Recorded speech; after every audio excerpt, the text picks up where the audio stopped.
Preface of the Author, Volume 1, Part 2. It is not my intention to detain the reader by expatiating on the variety or the importance of the subject which I have undertaken to treat, since the merit of the choice would serve to render the weakness of the execution still more apparent and still less excusable. But as I have presumed to lay before the public a first volume only of the history of the decline and fall of the Roman Empire, it will perhaps be expected that I should explain in a few words the nature and limits of my general plan. The memorable series of revolutions, which in the course of about 13 centuries gradually undermined and at length destroyed the solid fabric of human greatness, may, with some propriety, be divided into the 3 following periods. 1. The first of these periods may be traced from the age of Trajan and the Antonines, when the Roman monarchy, having attained its full strength and maturity, began to verge towards its decline, and will extend to the subversion of the Western Empire by the barbarians of Germany and Scythia, the rude ancestors of the most polished nations of modern Europe. This extraordinary revolution, which subjected Rome to the power of a Gothic conqueror, was completed about the beginning of the 6th century. 2. The second period of the decline and fall of Rome may be supposed to commence with the reign of Justinian, who, by his laws as well as by his victories, restored a transient splendor to the Eastern Empire. It will comprehend the invasion of Italy by the Lombards, the conquest of the Asiatic and African provinces by the Arabs, who embraced the religion of Mahomet, the revolt of the Roman people against the feeble princes of Constantinople, and the elevation of Charlemagne, who, in the year 800, established the Second or German Empire of the West. 3. The last and longest of these periods includes about 6 centuries and a half, from the revival of the Western Empire till the taking of Constantinople by the Turks and the extinction of a degenerate race of princes who continued to assume the titles of Caesar and Augustus, after their dominions were contracted to the limits of a single city, in which the language as well as manners of the ancient Romans had been long since forgotten. The writer who should undertake to relate the events of this period would find himself obliged to enter into the general history of the Crusades, as far as they contributed to the ruin of the Greek Empire, and he would scarcely be able to restrain his curiosity from making some inquiry into the state of the city of Rome during the darkness and confusion of the Middle Ages. As I have ventured, perhaps too hastily, to commit to the press a work which in every sense of the word deserves the epithet of imperfect, I consider myself as contracting an engagement to finish, most probably in a 2nd volume, the first of these memorable periods, and to deliver to the public the complete history of the decline and fall of Rome, from the age of the Antonines to the subversion of the Western Empire. With regard to the subsequent periods, though I may entertain some hopes, I dare not presume to give any assurances. The execution of the extensive plan which I have described would connect the ancient and modern history of the world, but it would require many years of health, of leisure, and of perseverance. Bentinck Street, February 1, 1776. P.S. The entire history which is now published of the decline and fall of the Roman Empire in the West abundantly discharges my engagements with the public. Perhaps their favorable opinion may encourage me to prosecute a work which, however laborious it may seem, is the most agreeable occupation of my leisure hours. Bentinck Street, March 1, 1781. An author easily persuades himself that the public opinion is still favorable to his labors, and I have now embraced the serious resolution of proceeding to the last period of my original design and of the Roman Empire, the taking of Constantinople by the Turks in the year 1453. The most patient reader, who computes that 3 ponderous volumes have been already employed on the events of 4 centuries, may, perhaps, be alarmed at the long prospect of 900 years. But it is not my intention to expatiate with the same minuteness on the whole series of the Byzantine history. At our entrance into this period, the reign of Justinian and the conquests of the Mahometans will deserve and detain our attention, and the last age of Constantinople, the Crusades and the Turks, is connected with the revolutions of modern Europe. From the 7th to the 11th century, the obscure interval will be supplied by a concise narrative of such facts as may still appear either interesting or important. Bentinck Street, March 1st 1, 1782. Preface to the first volume. Diligence and accuracy are the only merits which an historical writer may ascribe to himself, if any merit, indeed, can be assumed from the performance of an indispensable duty. I may therefore be allowed to say that I have carefully examined all the original materials that could illustrate the subject which I had undertaken to treat. Should I ever complete the extensive design which has been sketched out in the preface, I might perhaps conclude it with a critical account of the authors consulted during the progress of the whole work, and however such an attempt might incur the censure of ostentation, I am persuaded that it would be susceptible of entertainment as well as information. At present I shall content myself with a single observation. The biographers who, under the reigns of Diocletian and Constantine, composed, or rather compiled, the lives of the emperors, from Hadrian to the sons of Carus, are usually mentioned under the names of Aelius Spartianus, Julius Capitolinus, Aelius, Lampridius, Volcatius Gallicanus, Trebellius Pollio, and Flavius Vopiscus. But there is so much perplexity in the titles of the MSS, and so many disputes have arisen among the critics concerning their number, their names, and their respective property, that for the most part I have quoted them without distinction, under the general and well-known title of the Augustan History, Preface to the 4th volume of the original quarto edition. I now discharge my promise and complete my design of writing the history of the decline and fall of the Roman Empire, both in the West and the East. The whole period extends from the age of Trajan and the Antonines to the taking of Constantinople by Mahomet II, and includes a review of the Crusades and the state of Rome during the Middle Ages. Since the publication of the first volume, 12 years have elapsed, 12 years, according to my wish, of health, of leisure, and of perseverance.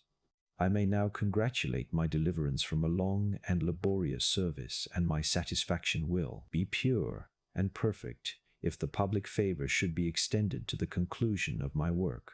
It was my first intention to have collected under one view the numerous authors of every age and language from whom I have derived the materials of this history, and I am still convinced that the apparent ostentation would be more than compensated by real use. If I have renounced this idea, if I have declined an undertaking which had obtained the approbation of a master artist, my excuse may be found in the extreme difficulty of assigning a proper measure to such a catalogue. A naked list of names and editions would not be satisfactory either to myself or my readers. The characters of the principal authors of the Roman and Byzantine history have been occasionally connected with the events which they describe. A more copious and critical inquiry might indeed deserve, but it would demand an elaborate volume which might swell by degrees into a general library of historical writers.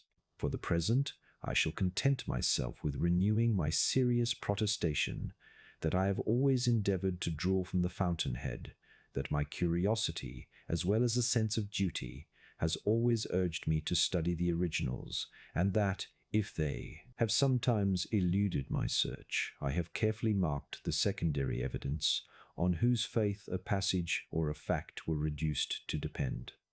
I shall soon revisit the banks of the Lake of Lausanne, a country which I have known and loved from my early youth, under a mild government, amidst a beauteous landscape, in a life of leisure and independence, and among a people of easy and elegant manners. I have enjoyed, and may again hope to enjoy, the varied pleasures of retirement and society, but I shall ever glory in the name and character of an Englishman. I am proud of my birth in a free and enlightened country, and the approbation of that country is the best and most honorable reward of my labors. Were I ambitious of any other patron than the public, I would inscribe this work to a statesman who, in a long, a stormy, and at length an unfortunate administration, had many political opponents, almost without a personal enemy, who has retained, in his fall from power, many faithful and disinterested friends, and who, under the pressure of severe infirmity, enjoys the lively vigour of his mind, and the felicity of his incomparable temper. Lord North will permit me to express the feelings of friendship in the language of truth, but even truth and friendship should be silent if he still dispense the favours of the crown. In a remote solitude, vanity may still whisper in my ear, that my readers, perhaps, may inquire whether, in the conclusion of the present work, I am now taking an everlasting farewell. They shall hear all that I know myself, and all that I could reveal to the most intimate friend. The motives of action or silence are now equally balanced, nor can I pronounce in my most secret thoughts on which side the scale will preponderate. I cannot dissemble that 6 quartos must have tried, and may have exhausted, the indulgence of the public, that, in the repetition of similar attempts, a successful author has much more to lose than he can hope to gain, that I am now descending into the vale of years, and that the most respectable of my countrymen, the men whom I aspire to imitate, have resigned the pen of history about the same period of their lives. Yet I consider that the annals of ancient and modern times may afford many rich and interesting subjects, that I am still possessed of health and leisure, that by the practice of writing some skill and facility must be acquired, and that, in the ardent pursuit of truth and knowledge, I am not conscious of decay. To an active mind, indolence is more painful than labor, and the first months of my liberty will be occupied and amused in the excursions of curiosity and taste. By such temptations, I have been sometimes seduced from the rigid duty even of a pleasing and voluntary task, but my time will now be my own, and in the use or abuse of independence I shall no longer fear my own reproaches or those of my friends. I am fairly entitled to a year of jubilee. Next summer and the following winter will rapidly pass away, and experience only can determine whether I shall still prefer the freedom and variety of study to the design and composition of a regular work, which animates while it confines the daily application of the author. Caprice and accident may influence my choice, but the dexterity of self-love will contrive to applaud either active industry or philosophic repose. Downing Street, May 1, 1788. P.S. I shall embrace this opportunity of introducing 2 verbal remarks which have not conveniently offered themselves to my notice. 1. As often as I use the definitions of beyond the Alps, the Rhine, the Danube, and Ci, I generally suppose myself at Rome, and afterwards at Constantinople, without observing whether this relative geography may agree with the local, but variable, situation of the reader or the historian. 2. In proper names of foreign, and especially of Oriental origin, it should be always our aim to express, in our English version, a faithful copy of the original. But this rule, which is founded on a just regard to uniformity and truth, must often be relaxed, and the exceptions will be limited or enlarged by the custom of the language and the taste of the interpreter. Our alphabets may be often defective. A harsh sound, an uncouth spelling, might offend the ear or the eye of our countrymen, and some words, notoriously corrupt, are fixed and, as it were, naturalized in the vulgar tongue. The Prophet Muhammad can no longer be stripped of the famous, though improper, appellation of Muhammad. The well-known cities of Aleppo, Damascus, and Cairo would almost be lost in the strange descriptions of Haleb, Damascus, and Al-Kahira. The titles and offices of the Ottoman Empire are fashioned by the practice of 300 years, and we are pleased to blend the 3 Chinese monosyllables, Confuzi, in the respectable name of Confucius, or even to adopt the Portuguese, the eruption of Mandarin. But I would vary the use of Zoroaster and Zerdusht, as I drew my information from Greece or Persia, since our connection with India, the genuine Timur, is restored to the throne of Tamerlane. Our most correct writers have retrenched the Allah, the superfluous article from the Quran, and we escape an ambiguous termination by adopting Muslim instead of Musulman in the plural number. In these and in 1,000 examples, the shades of distinction are often minute, and I can feel, where I cannot explain, the motives of my choice. Chapter 1. The Extent of the Empire in the Age of the Antonines. Part 1. Introduction. The extent and military force of the empire in the age of the Antonines. In the 2nd century of the Christian era, the Empire of Rome comprehended the fairest part of the earth and the most civilized portion of mankind. The frontiers of that extensive monarchy were guarded by ancient renown and disciplined valor. The gentle but powerful influence of laws and manners had gradually cemented the union of the provinces. Their peaceful inhabitants enjoyed and abused the advantages of wealth and luxury. The image of a free constitution was preserved with decent reverence. The Roman Senate appeared to possess the sovereign authority, and devolved on the emperors all the executive powers of government. During a happy period of more than 80 years, the public administration was conducted by the virtue and abilities of Nerva, Trajan, Hadrian, and the 2 Antonines. It is the design of this and of the 2 succeeding chapters to describe the prosperous condition of their empire, and afterwards, from the death of Marcus Antoninus, to deduce the most important circumstances of its decline and fall. A revolution which will ever be remembered and is still felt by the nations of the earth. The principal conquests of the Romans were achieved under the Republic, and the emperors, for the most part, were satisfied with preserving those dominions which had been acquired by the policy of the Senate, the active emulations of the consuls, and the martial enthusiasm of the people. The 7 first centuries were filled with a rapid succession of triumphs, but it was reserved for Augustus to relinquish the ambitious design of subduing the whole earth, and to introduce a spirit of moderation into the public councils. Inclined to peace by his temper and situation, it was easy for him to discover that Rome, in her present exalted situation, had much less to hope than to fear from the chance of arms, and that, in the prosecution of remote wars, the undertaking became every day more difficult, the event more doubtful, and the possession more precarious and less beneficial. The experience of Augustus added weight to these salutary reflections, and effectually convinced him that, by the prudent vigor of his counsels, it would be easy to secure every concession which the safety or the dignity of Rome might require from the most formidable barbarians. Instead of exposing his person and his legions to the arrows of the Parthians, he obtained, by an honorable treaty, the restitution of the standards and prisoners which had been taken in the defeat of Crassus. Dion Cassius, with the annotations of Reimar, who has collected all that Roman vanity has left upon the subject. The marble of Ancira, on which Augustus recorded his own exploits, asserted that he compelled the Parthians to restore the ensigns of Crassus.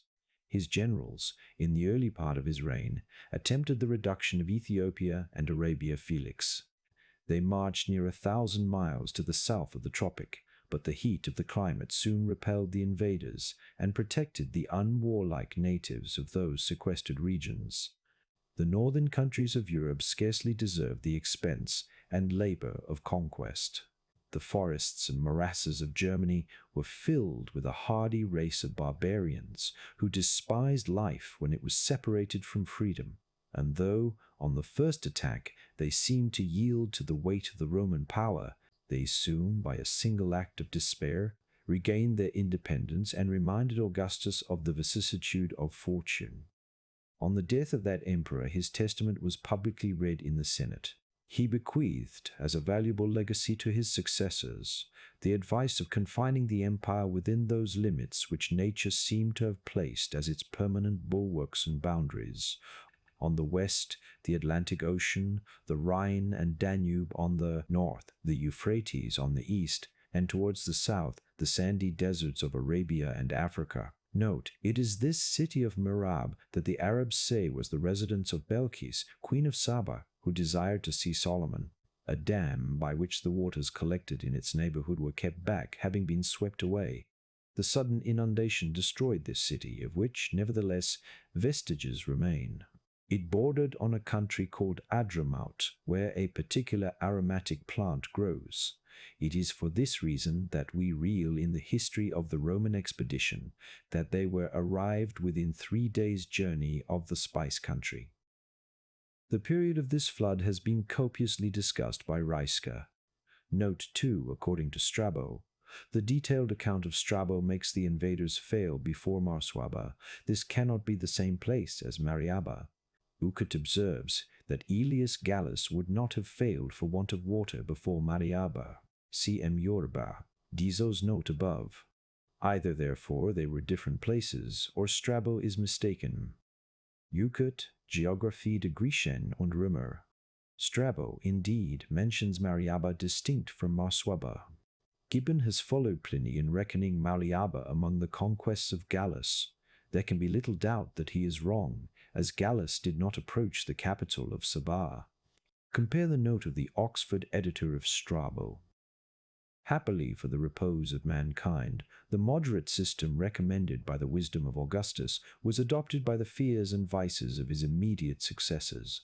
Engaged in the pursuit of pleasure or in the exercise of tyranny, the first Caesar seldom showed themselves to the armies or to the provinces, nor were they disposed to suffer that those triumphs which their indolence neglected should be usurped by the conduct and valor of their lieutenants. The military fame of a subject was considered as an insolent invasion of the imperial prerogative, and it became the duty, as well as interest, of every Roman general to guard the frontiers entrusted to his care, without aspiring to conquests which might have proved no less fatal to himself than to the vanquished barbarians. The only accession which the Roman Empire received during the first century of the Christian era was the province of Britain. In this single instance, the successors of Caesar and Augustus were persuaded to follow the example of the former rather than the precept of the latter. The proximity of its situation to the coast of Gaul seemed to invite their arms. The pleasing though doubtful intelligence of a pearl fishery attracted their avarice. And as Britain was viewed in the light of a distinct and insulated world, the conquest scarcely formed any exception to the general system of continental measures. After a war of about 40 years, undertaken by the most stupid, maintained by the most dissolute, and terminated by the most timid of all the emperors, the far greater part of the islands submitted to the Roman yoke. The various tribes of Britain possessed valor without conduct, and the love of freedom without the spirit of union. They took up arms with savage fierceness, they laid them down, or turned them against each other with wild inconsistency, and while they fought singly, they were successively subdued. Neither the fortitude of Caractacus, nor the despair of Boadicea, nor the fanaticism of the Druids could avert the slavery of their country, or resist the steady progress of the imperial generals who maintained the national glory when the throne was disgraced by the weakest or the most vicious of mankind. At the very time when Domitian, confined to his palace, felt the terrors which he inspired, his legions, under the command of the virtuous Agricola, defeated the collected force of the Caledonians at the foot of the Grampian hills, and his fleets, venturing to explore an unknown and dangerous navigation, displayed the Roman arms round every part of the island. The conquest of Britain was considered as already achieved, and it was the design of Agricola to complete and ensure his success by the easy reduction of Ireland, for which, in his opinion, 1 legion and a few auxiliaries were sufficient. The Western Isle might be improved into a valuable possession, and the Britons would wear their chains with the less reluctance if the prospect and example of freedom were on every side removed from before their eyes. Caesar himself conceals that ignoble motive, but it is mentioned by Suetonius, c. 47. The British pearls proved, however, of little value, on account of their dark and livid color. Tacitus observes, with reason, in Agricola, c. 12, that it was an inherent defect. Ego facilius crediderim, naturam Margaritis deesse quam nobis avaritiam. To Shaption Claudius, Nero, and Domitian. A hope is expressed by Pomponius Mela. He wrote under Claudius that by the success of the Roman arms, the island and its savage inhabitants would soon be better known. It is amusing enough to peruse such passages in the midst of London. See the admirable abridgment given by Tacitus in the Life of Agricola, and copiously, though perhaps not completely, illustrated by our own antiquarians, Camden and Horsley. The Irish writers, jealous of their national honour, are extremely provoked on this occasion both with Tacitus and with Agricola. But the superior merit of Agricola soon occasioned his removal from the government of Britain, and forever disappointed this rational though extensive scheme of conquest. Before his departure, the prudent general had provided for security as well as for dominion. He had observed that the island is almost divided into two unequal parts by the opposite gulfs, or, as they are now called, the friths of Scotland. Across the narrow interval of about 40 miles he had drawn a line of military stations, which was afterwards fortified, in the reign of Antoninus Pius, by a turf rampart erected on foundations of stone. This wall of Antoninus, at a small distance beyond the modern cities of Edinburgh and Glasgow, was fixed as the limit of the Roman province. The native Caledonians preserved, in the northern extremity of the island, their wild independence, for which they were not less indebted to their poverty than to their valor. Their incursions were frequently repelled and chastised, but their country was never subdued. The masters of the fairest and most wealthy climates of the globe turned with contempt from bloomy hills, assailed by the winter tempest, from lakes concealed in a blue mist, and from cold and lonely heaths, over which the deer of the forest were, chased by a troop of naked barbarians. See Horsley's Britannia Romana, LIC 10. Note: Agricola fortified the line from Dumbarton to Edinburgh, consequently within Scotland. The Emperor Hadrian, during his residence in Britain about the year 21, caused a rampart of earth to be raised between Newcastle and Carlisle. Antoninus Pius, having gained new victories over the Caledonians by the ability of his general Lollius Urbicus, caused a new rampart of earth to be constructed between Edinburgh and Dumbarton. Lastly, Septimius Severus caused a wall of stone to be built parallel to the rampart of Hadrian, and on the same locality, see John Warburton's Valum Romanum, or The History and Antiquities of the Roman Wall. London, 1754, 4to. W. See likewise a good note on the Roman Wall in Lingard's History of England, Vol. E.P. 40, 4to edit. Mine. The poet Buchanan celebrates with elegance and spirit, see his Silva, vi.a., the unviolated independence of his native country. But if the single testimony of Richard of Cirencester was sufficient to create a Roman province of Vespasiana to the north of the wall, that independence would be reduced within very narrow limits, suus, see Appian in Proem, and the uniform imagery of Ossian's poems, which, according to every hypothesis, were composed by a native Caledonian. Such was the state of the Roman frontiers, and such the maxims of imperial policy, from the death of Augustus to the accession of Trajan. That virtuous and active prince had received the education of a soldier, and possessed the talents of a general. The peaceful system of his predecessors was interrupted by scenes of war and conquest, and the legions, after a long interval, beheld a military emperor at their head.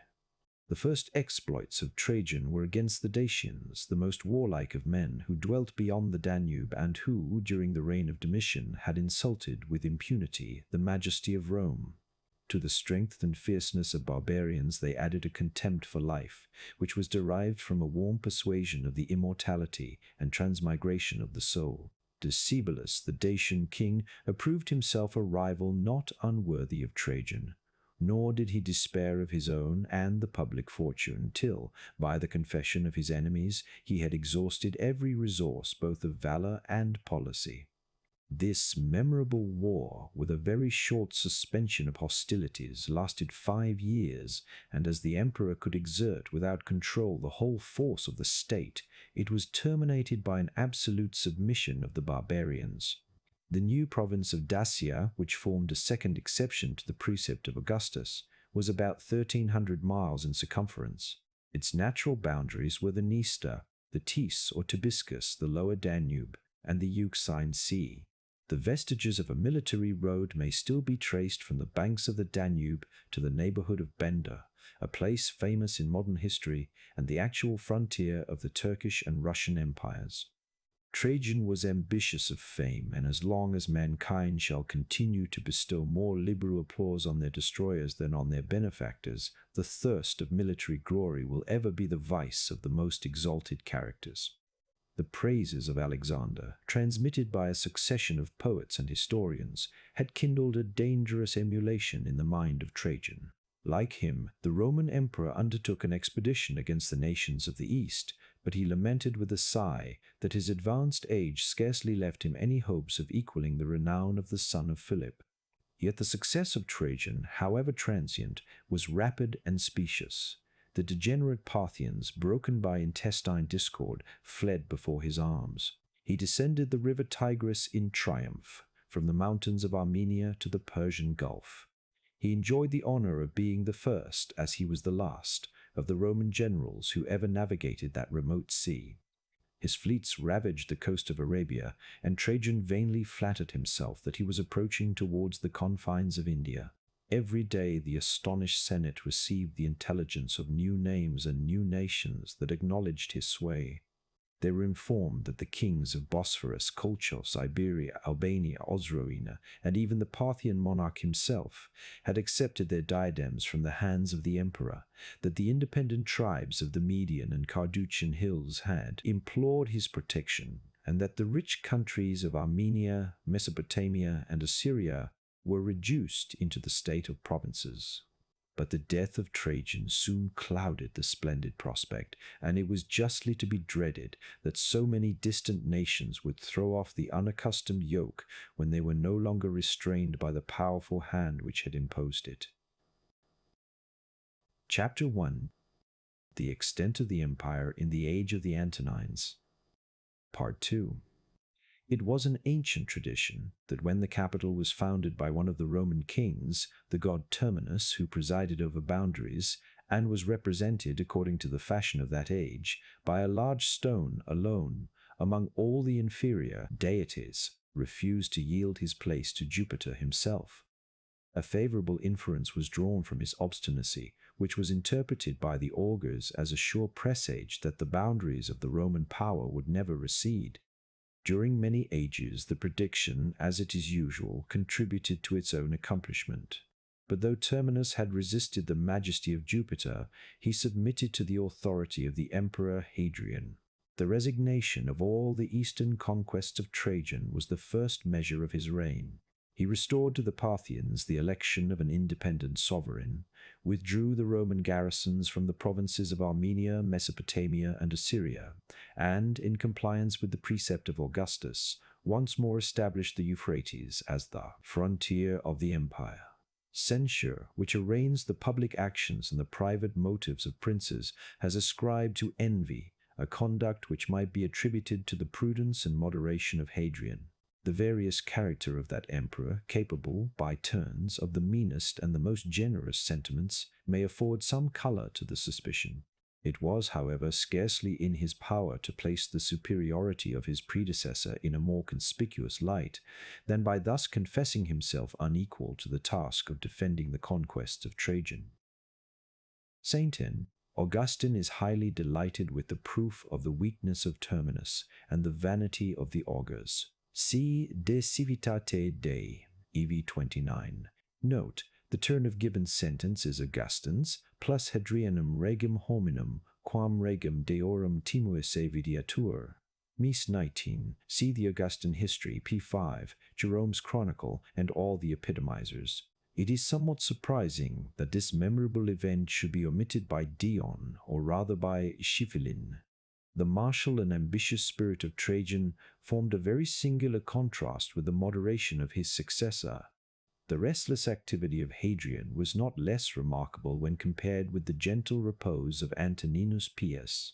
The life of the former was almost a perpetual journey, and as he possessed the various talents of the soldier, the statesman, and the scholar, he gratified his curiosity in the discharge of his duty.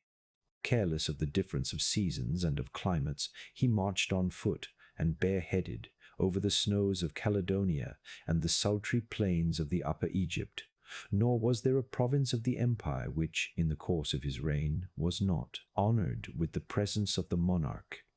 But the tranquil life of Antoninus Pius was spent in the bosom of Italy, and during the 23 years that he directed the public administration, the longest journeys of that amiable prince extended no farther than from his palace in Rome to the retirement of his Lanuvian villa. Dion.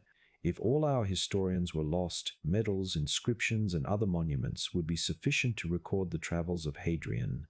Note: the journeys of Hadrian are traced in a note on Solvet's translation of Hegewisch, Essai sur l'époque de l'histoire romaine, la plus heureuse pour Jean Romain, Paris 1834 p. Notwithstanding this difference in their personal conduct, the general system of Augustus was equally adopted and uniformly pursued by Hadrian and by the two Antonines. They persisted in the design of maintaining the dignity of the empire without attempting to enlarge its limits. By every honorable expedient they invited the friendship of the barbarians, and endeavored to convince mankind that the Roman power, raised above the temptation of conquest, was actuated only by the love of order and justice. During a long period of 43 years, their virtuous labors were crowned with success. And if we accept a few slight hostilities that served to exercise the legions of the frontier, the reigns of Hadrian and Antoninus Pius offer the fair prospect of universal peace. The Roman name was revered among the most remote nations of the earth. The fiercest barbarians frequently submitted their differences to the arbitration of the emperor, and we are informed by a contemporary historian that he had seen ambassadors who were refused the honor which they came to solicit of being admitted into the rank of subjects. We must, however, remember that in the time of Hadrian, a rebellion of the Jews raged with religious fury, though only in a single province. Pausanias, LLI, CL. 43 mentions two necessary and successful wars conducted by the generals of Pius I against the wandering Moors who were driven into the solitudes of Atlas, 2dd, against the Brigantes of Britain who had invaded the Roman province. Both these wars, with several other hostilities, are mentioned in the Augustan History, pp. 19. The terror of the Roman arms added weight and dignity to the moderation of the emperors. They preserved peace by a constant preparation for war, and while justice regulated their conduct, they announced to the nations on their confines that they were as little disposed to endure as to offer an injury.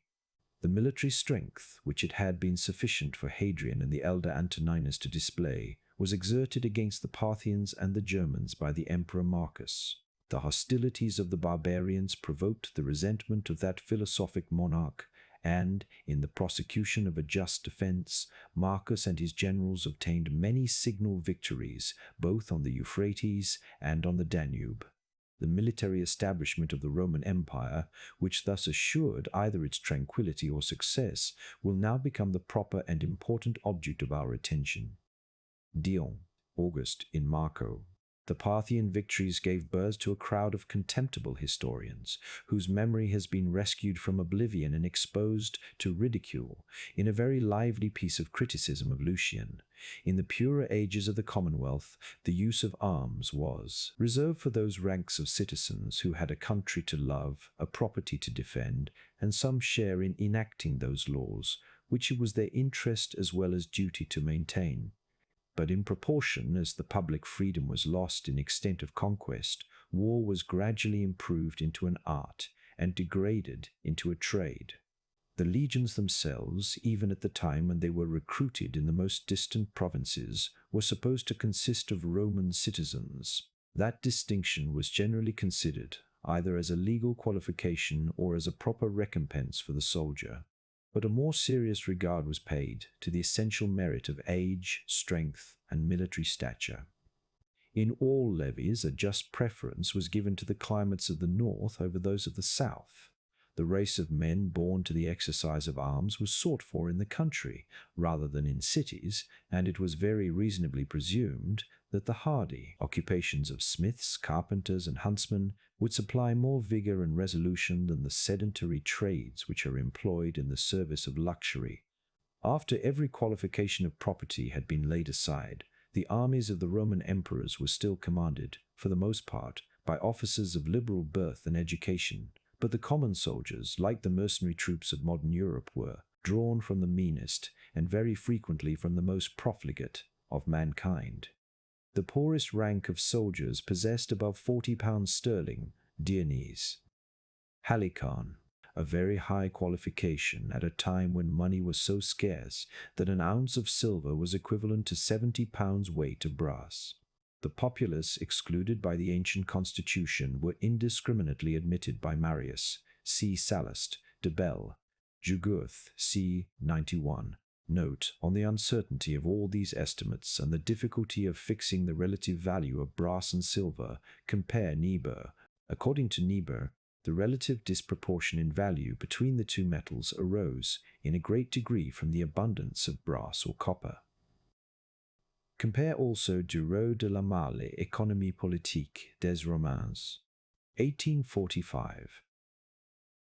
Caesar formed his legion a lauda of Gauls and strangers, but it was during the license of civil war, and after the victory he gave them the freedom of the city for their reward, that public virtue which among the ancients was denominated patriotism, is derived from a strong sense of our own interest in the preservation and prosperity of the free government of which we are members.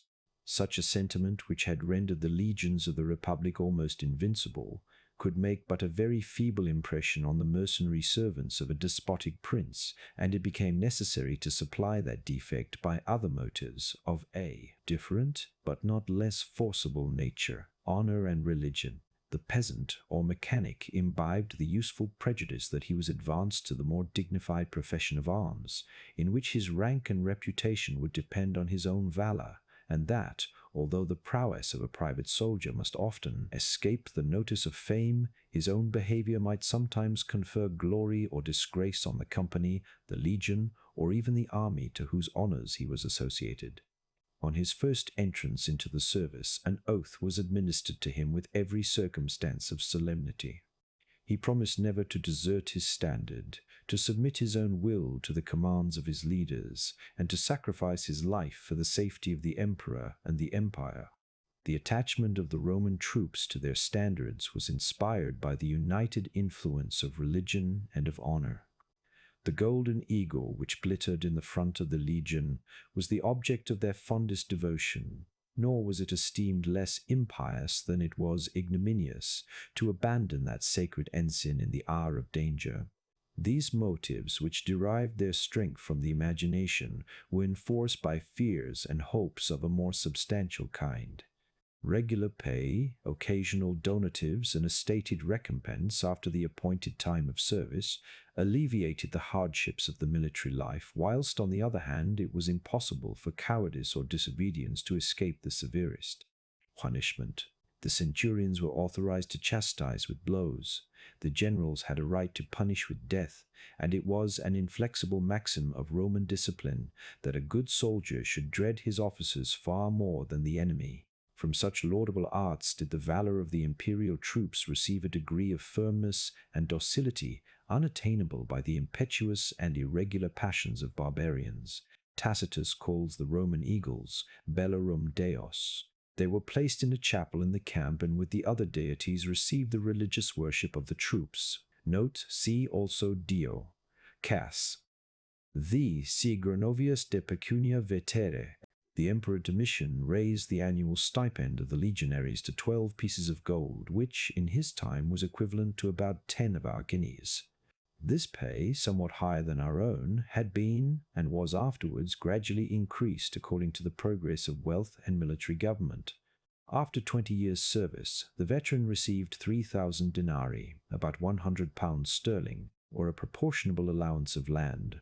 The pay and advantages of the guards were, in general, about double those of the legions, and yet so sensible were the Romans of the imperfection of valor without skill and practice that, in their language, the name of an army was borrowed from the word which signified exercise. 36 military exercises were the important and unremitted object of their discipline. The recruits and young soldiers were constantly trained, both in the morning and in the evening. nor was age or knowledge allowed to excuse the veterans from the daily repetition of what they had completely learnt. Large sheds were erected in the winter quarters of the troops, that their useful labours might not receive any interruption from the most tempestuous weather, and it was carefully observed that the arms destined to this imitation of war should be of double the weight which was required in real action. It is not the purpose of this work to enter into any minute description of the Roman exercises. We shall only remark that they comprehended whatever could add strength to the body, activity to the limbs, or grace to the motions.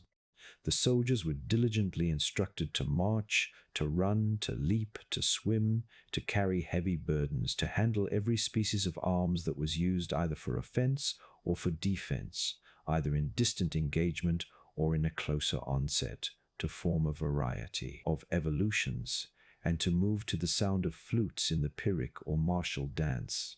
In the midst of peace, the Roman troops familiarized themselves with the practice of war, and it is prettily remarked by an ancient historian who had fought against them that the effusion of blood was the only circumstance which distinguished a field of battle from a field of exercise. It was the policy of the ablest generals and even of the emperors themselves to encourage these military studies by their presence and example, and we are informed that Hadrian, as well as Trajan, frequently condescended to instruct the unexperienced soldiers, to reward the diligent, and sometimes to dispute with them the prize of superior strength or dexterity. Under the reigns of those princes, the science of tactics was cultivated with success, and as long as the empire retained any vigor, their military instructions were respected as the most perfect model of Roman discipline. Te exercitus ab exercitando varo de lingua latina lev.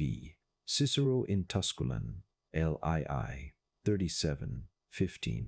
There is room for a very interesting work, which should lay open the connection between the languages and manners of nations.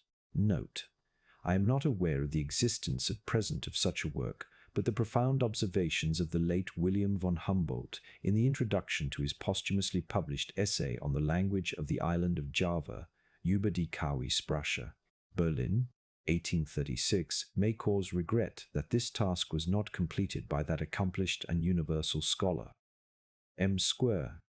The Pyrrhic dance is extremely well illustrated by M. Squem in the Académie des Inscriptions, tom. That learned academician, in a series of memoirs, has collected all the passages of the ancients that relate to the Roman legion. 9 centuries of war had gradually introduced into the service many alterations and improvements. The legions, as they are described by Polybius in the time of the Punic Wars, differed very materially from those which achieved the victories of Caesar or defended the monarchy of Hadrian and the Antonines. The constitution of the imperial legion may be described in a few words. The heavy armed infantry, which composed its principal strength, was divided into 10 cohorts and 55 companies under the orders of a correspondent number of tribunes and centurions. The first cohort, which always claimed the post of honor and the custody of the eagle, was formed of 1,105 soldiers, the most approved for valor and fidelity.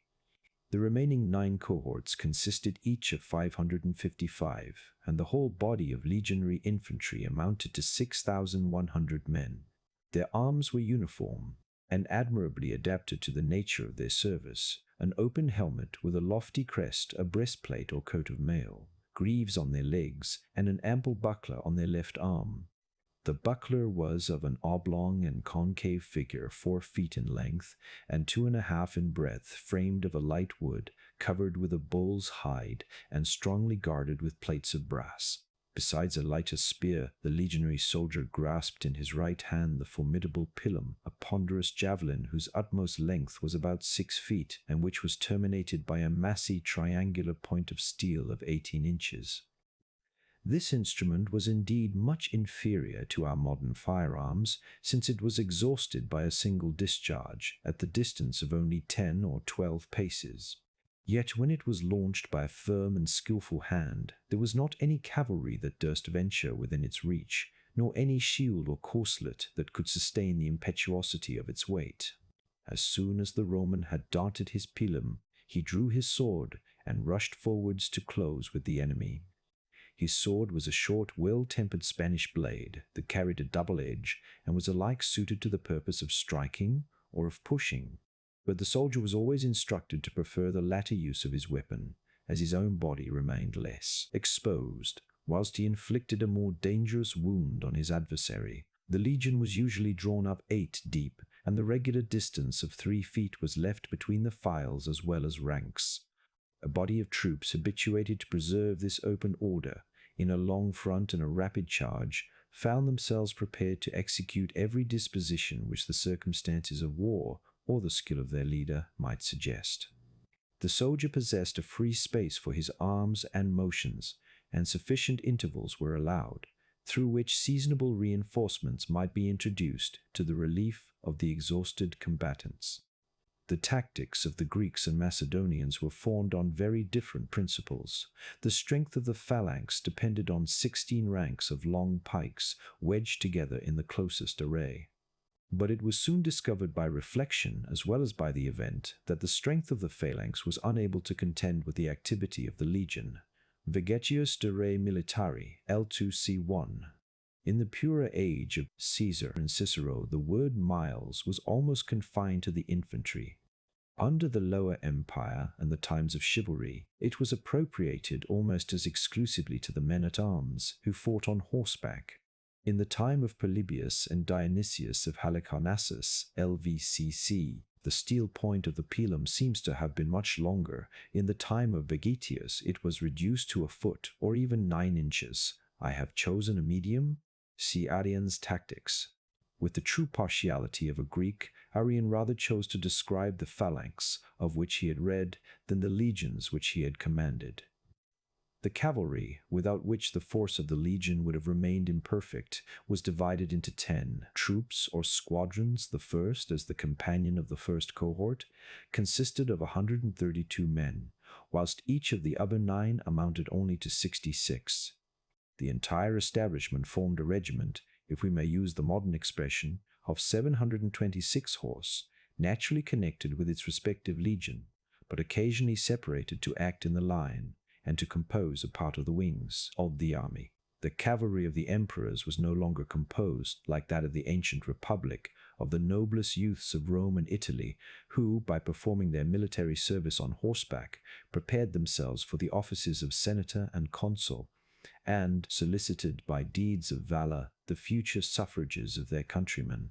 Since the alteration of manners and government, the most wealthy of the equestrian order were engaged in the administration of justice and of the revenue, and whenever they embraced the profession of arms, they were immediately entrusted with a troop of horse or a cohort of foot. Trajan and Hadrian formed their cavalry from the same provinces and the same class of their subjects, which recruited the ranks of the legion. The horses were bred, for the most part, in Spain or Cappadocia. The Roman troopers despised the complete armor with which the cavalry of the East was encumbered. Their more useful arms consisted in a helmet, an oblong shield, light boots, and a coat of mail. A javelin and a long broad sword were their principal weapons of offense. The use of lances and of iron maces they seem to have borrowed from the barbarians. Vegedi Militari L2C. His positive testimony, which might be supported by circumstantial evidence, ought surely to silence those critics who refuse the imperial legion its proper body of cavalry. Note, see also Joseph. The true sense of that very curious passage was first discovered and illustrated by M. de Beaufort, République Romaine, L2C 2M, as in the instance of Horace and Agricola. This appears to have been a defect in the Roman discipline, which Hadrian endeavored to remedy by ascertaining the legal age of a tribune. Note: these details are not altogether accurate. Although in the latter days of the Republic and under the first emperors the young Roman nobles obtained the command of a squadron or a cohort with greater facility than in the former times, they never obtained it without passing through a tolerably long military service. Usually they served first in the Praetorian cohort, which was entrusted with the guard of the general. They were received into the companionship contubernium of some superior officer, and were there formed for duty. Thus Julius Caesar, though sprung from a great family, served first as contubernalis under the praetor M. Thermus and later under Servilius the Isaurian. The example of Horace, which Gibbon adduces to prove that young knights were made tribunes immediately on entering the service, proves nothing. In the first place, Horace was not a knight. He was the son of a freedman of Venusia in Apulia, who exercised the humble office of coactor exauctionum, collector of payments at auctions. Moreover, when the poet was made tribune, Brutus, whose army was nearly entirely composed of Orientals, gave this title to all the Romans of consideration who joined him. The emperors were still less difficult in their choice.